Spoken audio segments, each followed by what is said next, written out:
জি। এই কথাটা তাহলে আমাদেরকে একটু কি বলবেন। আমি আনিস আলমগীর আপনার কাছ থেকে একটু এ প্রসঙ্গে শুনতে চাই, জামাত কি স্পাইং করছে? এই যে কণ্ঠ রেকর্ডের কথা বলছেন, এবং যদি করেও থাকে তাহলে সেটি জাতির স্বার্থে যদি ষড়যন্ত্র থেকে থাকে, কেন সেটা প্রকাশ করছে না? কেন নাহিদ ইসলামরাই প্রকাশ করছে না? তারাও বলছেন সব ফাঁস করে দেয়া হবে, মানে এটি আসলে পরেই ফাঁস করে দেওয়া হবে সুযোগ সুবিধা মতো বা অসুবিধা হলে। এই অবস্থায় কে কেন পৌঁছাচ্ছে? এখানে কি মনে হয় কি উদ্দেশ্য? স্পাইং করছে কিনা এবং পরে ফাঁস করে দেওয়া হবে, দুটো বিষয় আপনার বক্তব্য। স্পাইং করছে কিনা আমি জানি না, তবে আমি মনে করি যে ব্যক্তিগত আলাপ তো রেকর্ড করা উচিত নয়। এবং ওনারা কোন পদ্ধতিতে পেয়েছেন, প্রশাসনে ওনাদের যদি কোনো ব্যক্তি থেকে থাকে তাদের মাধ্যমে এটা হতে পারে। আমি এই আগে যে আলোচনা হচ্ছিল সেখানে একটু সংশোধনী দিচ্ছি আমার কলিগকে। আপনি যে বলছেন যে সাংবাদিকরা এটা নিয়ে কোনো প্রতিবাদ করেছিলেন কিনা, হ্যাঁ, সাংবাদিকরা এটা লিখেছিলেন যে যখন সরকার এই পদ্ধতি প্রচলন করেছিল আড়ি পাতা বিষয়ে, তখন এটা নিয়ে অনেক লেখালেখি হয়েছিল। সবচেয়ে বড় যে অসুবিধাটা আমাদের আসলে হয়েছিল সেটা হচ্ছে যে সরকার একটা আইন করেছে। এই আইনের বদলতে সরকার যে কারো টেলিফোন এটা রেকর্ড নিতে পারবে, এবং এই আইনের বদলতে আপনার টেলিফোন কোম্পানিগুলো বাধ্য আপনি কোথায় কি বলছেন কি করছেন সেগুলো সরকারকে দিতে। বিশেষ করে এমটিআরসি, যেটা কি জানি যে নামটা, যে যেটা এনটিএমসি। MT NTMC. এনটিএমসির কাছে এটা দিতে বাধ্য। এবং 6 মাস পর্যন্ত তো আপনি আমাদের সব রেকর্ড ওই কোম্পানিগুলোর কাছে থাকে। তো সরকার যদি আইন করে নেয়, সেখানে আমাদের তো সাংবাদিক হিসেবে আমাদের ওখানে বলার আর কোনো ইয়ে থাকে না। তারপরে এখানে নাগরিক সমাজের প্রতিনিধি যারা আছে তাদেরই বরং এখানে সোচ্চার হওয়া উচিত ছিল যে রাষ্ট্রের এইভাবে নিরাপত্তা কেন বিঘ্নিত হবে। এখন যে আপনি যে প্রশ্নটা তুলেছেন যে জামাত নেতা যদি এটা করে থাকে, এটা খুবই অনৈতিক, উনি কেন এটা দেবেন?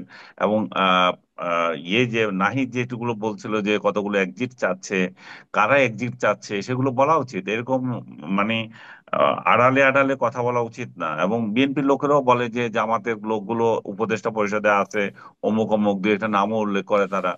কিন্তু এরাও আবার এদের কথা বলে। যে এইভাবে বলা বলিতে না দিয়ে তারা সরাসরি বললে ভালো, একদম হুমকি হয় না। এবং সবচেয়ে বড় কথা হচ্ছে এটা যে যে পদ্ধতিতে হোক, যখনই বলে যে আমার একটা রেকর্ড আছে, এটা খুব বাজে শোনায়। যে আপনি তাহলে আপনার আপনার এই এই এই চরিত্র যদি আপনার থাকে, তাহলে সামনে তার সামনে তাহলে মন খুলে অন্যরাও কথা বলতে পারবে না। তাহলে এটা একটা আতঙ্কের সৃষ্টি করে। এই তাওয়া মানে এর সাথে আবার তিনি তাওয়া গরম করার একটা কথা বলছেন যে এই ৫ দফা দাবি আদায়ে যা, যা করা দরকার সব করব। এখন তাওয়া গরম করতেছি এখন থেকে।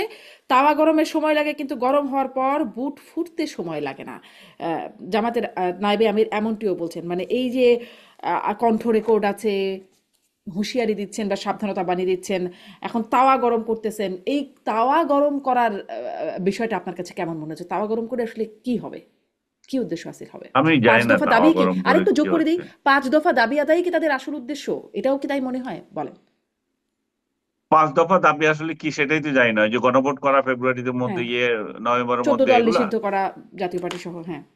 তো এগুলো তো পিয়ার। চলতেই থাকবে। ওনারা ওনাদের গেইনের জন্য এগুলো করতেই পারেন। ওনারা ওনাদের রাজনৈতিক ফায়দা লুটার জন্য এগুলো সামনে আনতে পারেন। একটা রাজনৈতিক দল হিসাবে তারা যদি এ ধরনের দাবি করেও থাকে, সেটা তো আমি যে আবার একবারে মানে মহাভারত অশুদ্ধ হয়ে গেছে সেটা ভাববো তা না।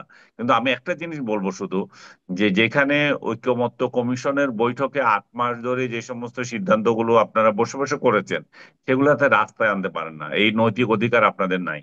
ওটা ওইখানে ওই টেবিলে শেষ করেন। আর টেবিলে যদি শেষ না করতে পারেন, তাহলে এই সনদে স্বাক্ষর মাক্ষর এগুলো না করে আপনারা যা ইচ্ছা করেন গিয়া। কিন্তু আপনারা সনদে স্বাক্ষরও করবেন, আবার এরকম নতুন নতুন বাহানা এনে রাস্তায় আনবেন, তাতে জনজীবনের খুবই দুর্ভোগ হয়। এই দুর্ভোগটা যাতে আমরা না পেয়ে থাকি।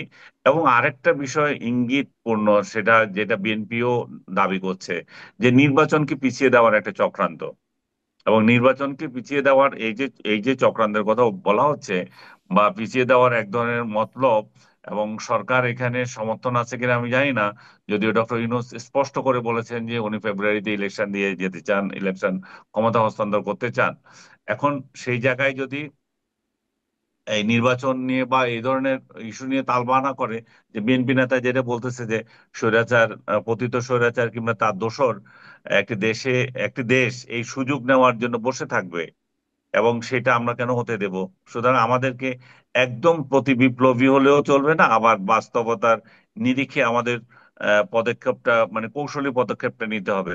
তো তাহলে এই রাজনৈতিক দলগুলো যারা একটা সরকারকে হটিয়ে একটা নতুন একটা নির্দেশনা দিয়ে জাতিকে একটা অন্যরকম একটা জায়গায় নিয়ে যেতে চাচ্ছেন, সংস্কার এবং নির্বাচনের মাধ্যমে এবং বিচারের মাধ্যমে, তো সেই জায়গায় যদি রেগুলার এই ধরনের কেউ আওয়াজ রাখেন, তাহলে জাতিরও তো ধৈর্য থাকবে না যে আর কতদিন আমরা ওয়েট করবো একটা নির্বাচিত সরকারের জন্য।